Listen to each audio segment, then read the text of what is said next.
Že dnes u starej mamy mám hríbovú polievočku a stará mama má to, čo sme my robili. Plnenú papriku.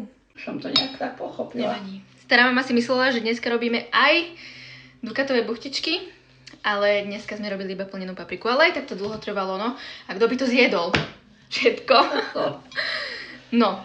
A stará mama si nedáva polievku, iba ja. A ešte budem mať druhé. Stratené vajcia. Stratené vajcia. Poznáte stratené vajcia? Lebo ja keď som to dala do Google, tak mi to nenašlo to, čo hovoríš. No, ale pozerajte ďalej a uvidíte stratené vajcia. Takže toto sú stratené vajcia, teda omačka zo stratených vajec. Koľko má rokov už ten recept stará mama? No, už okolo 100. Že to tvoja mama ešte robila. No, ja som to ešte nejedla, takže ideme ochutnať. Takže to sú vajíčka v bešameli. Áno, v bešamelovej omáčke.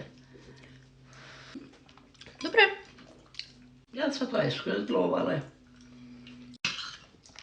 Môže byť? Našla som to stratené vajce.